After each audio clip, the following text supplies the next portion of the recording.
Hey, do you know what queer film festival is often credited with being the first of its kind? Find out at the end of the episode. Hi, Nice. Andre. Welcome back. It's good to see you again, man. Good to see you too, Bruce. Virtually, We of course. are. For those who don't know, we live in two different states. Very exciting. That's true. We've actually never met in person. That's kind of weird thinking about it. I know. We should actually try to find someone to join us from Oregon so we can have all three O states. True. Didn't we have somebody from Oregon at some point? Wasn't Oh, I thought we had somebody from Oregon one time. At least California we have. We've had several of us from Cali. Yeah. So today we are talking about queer films, yeah? Yes. One of my favorite topics ever. Right? I think we may have even talked about this last week. You've been waiting to do this forever, to do this topic. This is the whole reason I signed up for the podcast, actually. This episode right here. I love it. Andre, you went to see Love, Simon recently, didn't you? Oh my gosh, it was so good. Yeah? Tell me about it. I haven't seen it yet. Yeah, so it is a fantastic kind of like 80s teen movie style, only our lead is a gay boy, which is a rarity in blockbuster films. It's actually just a rarity in film in general, but it's really well done. It's really sweet. I know I related to a lot of different things that Simon, the main character, was going through, and it was just really awesome. And it broke, without giving away too much, it broke one of the biggest tropes of queer films, particularly queer films with male leads. One of the biggest tropes in queer cinema, particularly when the leads are male, is so often in queer cinema, the ending is almost always, oh, they're happy by themselves. Oh, they've learned about themselves. Or it's, I get that. Oh, society hates them and they're all dead now. And so it's refreshing to see that trope not followed in this film. Yeah? I mean, don't give away any spoilers, but so it was a happy ending, though? Yes. That's awesome. Very sweet. And it's made in such a way that even though if you think you know what's going to happen when you go into it, they've done it in such a way that there's a bit of a mystery, which was a lot of fun. Okay. How did it do at the box office? Do you know? I think right now it's in maybe fourth place, but we'll see what happens after this weekend. Okay. Which, for a teen film, we hope they do a bit better, but it's not summertime, and it's a queer lead, so the fact that it's in the top 5, or at least the top 10, is still pretty good. Plus, there are some really big movies out right now. I mean, Black Panther's just killing it, and there's a couple more that are just, breaking records. So, I mean, I think fourth is pretty good. Oh, yeah. No one's going to be touching Black Panther, but, fourth is pretty good. For a movie without any real big names in it, I think Jennifer Garner might be the biggest name in the movie, and she's been, more focused on her family over the last few years than on acting. So, it's just a nice, refreshing, good movie.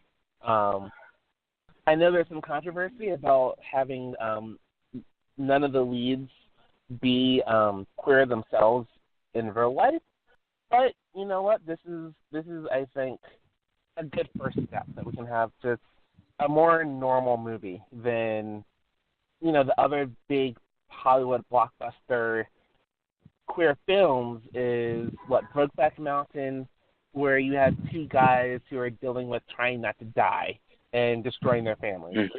You have Milk, where you have the first queer city councilman, but he's, spoiler alert, assassinated at the end for those who don't know history. It follows real life that way. And then we have Rent, which is, a musical about dealing with HIV and AIDS, and all the characters happen to be queer. So it's just, it's nice to see a regular movie that would be completely, like, a completely normal mainstream movie with a queer storyline. And I think that's just awesome. Yeah. Quick side tangent. What's your favorite song from Rent? I guess you don't like that game? Okay. I'm not the biggest fan of Rent. Like, I didn't hate it, but it's just not like there's other musicals I would rather watch. What's your favorite musical? West Side Story. Oh, that's a classic. I love it. It's amazing. Favorite song from West Side Story? When my dad was in high school, he played the lead in West Side Story. Cool. It's just funny. Yeah. Yeah, my dad's much more into musicals than my mom is, which is just hilarious to me. That is funny. I don't know if I have a favorite song from West Side Story. They're all so awesome. Right, fair enough. I'm not sure if I do either, so it's not really a fair question. Tonight is pretty awesome, but it's also the most famous song.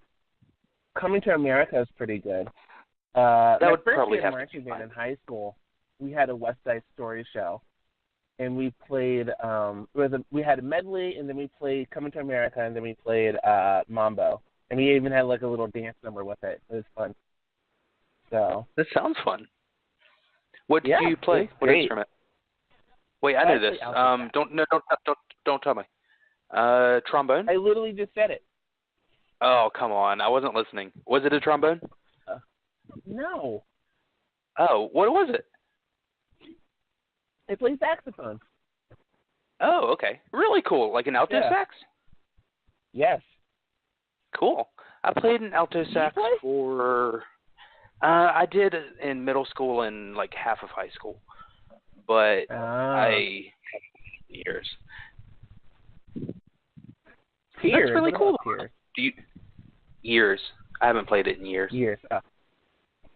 Do you still play? Well, when I was in Cincinnati, I was in the community band, and that was amazing. But I haven't really had an opportunity to play since I've been in Oklahoma, sadly. I have been singing though. Yeah? Good for you. Thank you. But back to movies. Oh, yeah, I'm sorry. I got distracted again. No, it's always good to share stories about ourselves. And we get to do an episode where we just kind of talk about our stories. That in the near future, dear listener. True. I guess we've sprinkled it in other topics. But, yeah, for sure. Like we just did here. Right. For me, queer cinema is about much more than blockbuster Hollywood movies. Like, I love queer movies. As I said, this is one of my favorite subjects that we've covered thus far. And it's not because I'm a big, huge fan of the big name queer movies. Actually, I find a lot of them harder to watch. I actually watch a lot of independent films and foreign films that have, queer themes or queer stories that, you normally wouldn't see outside of a film festival. Toronto and Dallas and Philadelphia all have really big queer film festivals. Sydney does as well. And so there's just so many amazing movies out there that, don't get much play outside of the festival. Now, one thing that's really cool is Netflix actually has a lot of them on DVD. So for those of us who still have the DVD plan, that's a great way to get a lot of these independent films. I have a question for you, and it's probably just because I'm naive on the subject. How does a film festival actually work? Is it like, do they pick winners and stuff like that, or do people just get together and watch each other's movies? Most film festivals are competitions, and so depending on how prestigious a film festival is, they may have a call for submissions, or they may be good enough where they can ask for submissions. The difference being a call for submissions is kind of like, hey, anyone who has a film, can you give it to us, please, to show? Versus invitation is like, hey, you director guy, or hey, you director gal, or hey, you director trans person, we know that you make good films. Make one for this film festival. We can't wait to show it next year. And then they do. And then so there's usually, best movie, and then they'll usually have like a best drama, best comedy, best actor. Like, think about some of the Oscar awards. They'll have those same kind of categories for like acting and design, directing, screenwriting, all that fun stuff. Okay. It makes sense that there would be more indie queer films than mainstream. I imagine even today, I imagine it's hard to secure funding for those projects and stuff like that. You think that's probably true? Yeah, making films is an expensive process, but, folks find ways. If you're a student, oftentimes your school has movie-making equipment available for checking out at the library. If you're, not a student, then you can either go to your local library and see if they have this equipment. I know the Cincinnati Library had this kind of stuff available to folks. It even had, like, green screens and, like, recording studios for folks to use if you needed it. Cool. So there's options for amateur movie makers. For folks who are, in it, they can usually find funding. And so, within queer cinema, there's like PLA and Wolf. Those are two of the largest film production companies. And so they have collections, and they use those to kind of produce new films as well. Okay. Personally, I think PLA tend to be a bit better than Wolf Films, but they both are pretty good, and they're both pretty ubiquitous. So, yeah. What is your question? I don't remember. Everything you say, I always have new questions because it's an interesting subject. So, do you have a favorite director or actor? Let's start with director. No, I don't tend to be like, oh, I love this director, oh, I love this actor. Unless I'm more about, like, I have a few favorite films, but I'm not someone who, like, follows specific actors or directors. Okay, I get it. It's more about the story. Yeah.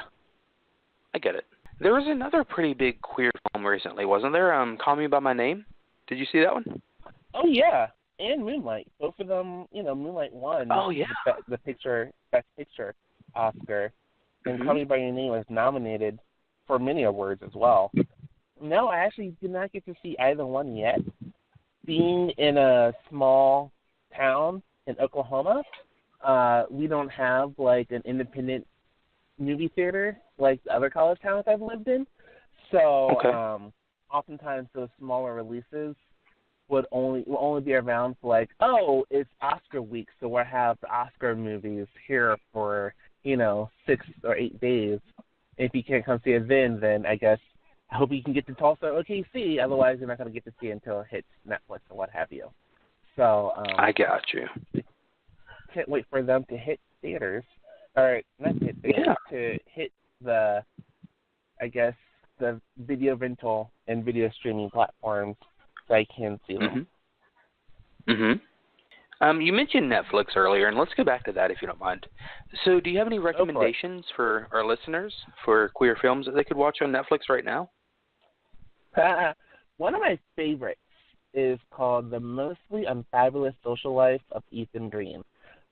It's based off of a comic strip, actually. It's just so funny. Definitely one of the funniest films, but definitely one of the funniest queer films I've seen. Is one of my favorites. I'm trying to think of other ones that string, because I get so much by DVD and then watch a few on Netflix that I kind of get all that intermixed in my head. Fair enough. Between what's available for streaming, they've been growing their gay and lesbian section. So you can go there and start shifting through things. I know they have Shelter, I can't remember if it's streaming or not, but that is one of the classic American queer films. It's about, a boy who's kind of discovering himself with the help of his friend's mother. So it's an interesting kind of watch. I liked it a lot. There is a movie based off of a book called Dream Boy that takes place in the South during the 60s or 50s, I believe. Great movie. It's also a really good book. I saw the movie first, but when I read the book, it was just as good. So those would be some of my top choices. For those who want to keep diving more deeply into it, one of my favorites is called Were the World Mine, and that's a musical loosely based off of A Midsummer Night's Dream, and keeping that same Shakespearean kind of plot types. There's a movie called Private Romeo, which acts out Romeo and Juliet, but is an all-male cast, and then it's like this military school. It's really interesting and really kinds of great films out there. Of course, like the list I have is not, inclusive of even like a significant portion, and all the ones I mentioned are more focused on gay men, because that's typically what I tend to go for. But Sure. I know there's like, Chutney Popcorn but I'm a Cheerleader are two of the big lesbian, more focused films. Jessica Stein's Hollywood On-Screen Kiss, I think, is another one. There's also some good trans films out there and intersex movies. XXY is a good one. There's another another film based on a trans character that I can't recall right now. And there's also all kinds of genres. So if you like something that's a bit more suspenseful, which I do, there's a great movie, more of a psychological thriller or drama called Saving Frank, and that's just, it's amazing. There's also another one called Between Love and Goodbye, which I think is particularly interesting because generally in a lot of queer films, the queer characters are always the heroes, and the villain's always society or, random straight people. In this one, it's the heroes are queer and the villain is queer, and it's just interesting to see how it all kind of plays out. Yeah. Oh, and a TV show that's on Enders is a gay TV show created by a gay writer who's actually the star of the show. He wrote and directed it. So, yeah, there's a lot of options. Very cool. While you were going through that list, I kept expecting... Have you ever seen The Babadook? Babadook has become yeah. I have not seen it. Are you familiar with what I'm talking about? Yeah, I know it's become a big thing in a lot of the community. Wow. Do you know why? No. It's hilarious. So the movie itself has nothing to do with any queer issues. It's just a straight cheesy horror movie. But Netflix, by mistake, put it in the gay and lesbian category when it was first issued. And so because of that, the queer community has embraced the movie. You'll see people dressing up as a Babadook. And, there's memes on the internet. You should Google it. It's just hilarious. It just from a simple, technician mistake. It is a good movie though. Nothing to do with queer issues, but it's a good movie.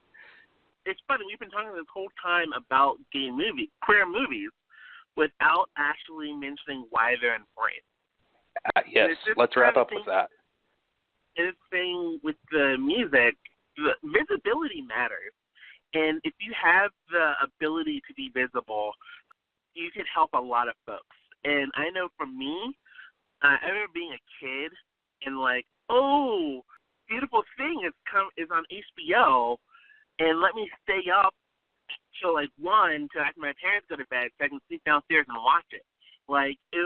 It was always this kind of subversive is the wrong word, but it was always this thing that was mine that I could go and rely on and go and see characters that, even though there were a lot of differences between them and me, it was still nice to see, okay, who are queer doing things. Like here are these gay guys on a movie dealing with finding love and trying to figure out their identities or trying to navigate family drama. Like it felt more normal, and I can relate to these things. And so for me, it's always been so good to have these films to be able to see and watch, and have movies that I can relate to in that way. Not saying that non-queer movies are unrelatable. I just relate to those in different ways. We mentioned Black Panther briefly. As a black person, like as a black man, like Black Panther is really important to me. It's the first legitimate superhero movie with not only a black lead, but a predominantly black cast. That is a really important thing. And they're like, oh my God, this is amazing. And they don't like superhero films. So movies can be important, and they can be entertaining, and they can be good. But it's awesome when they can be all three because they connect you in ways that mainstream stuff doesn't. And that's what queer films, at least what queer films mean to me. I know they mean other things to other people and nothing to some folks. So, yeah. It's very well said, man. I don't think I have anything I could add to that to make it better. Very well said. There is one more piece of business, though. Yeah. The trivia question, right? Yeah. Go ahead and tell them the answer. Reminder, the question was, what queer film festival is often credited with being the first of its kind? And that would be the Frameline Festival in San Francisco, formerly known as the San Francisco Gay and Lesbian Film Festival. It changed its name a few years ago to Frameline, and it was founded in 1968. There is some contention of whether Sydney's happened before or after and whatnot, but this one, San Francisco, is often credited with being the first. And it's been going strong since 1968, which is pretty amazing. Yeah, it is. And here we are now with queer film festivals all over the world in, at least 5 continents, if not 6 of them. And who knows, maybe Antarctica will have a South Pole queer film festival soon enough. So we'll see. Frozen would win everything. Just a bunch of gay penguins. There's nothing queer about Frozen. No, but it's a cool movie. Gay penguins. Yeah. Join us on Wednesday where we kind of shift tones and talk about something near and dear to both of our hearts that impact us day to day. Come back and find out what it is.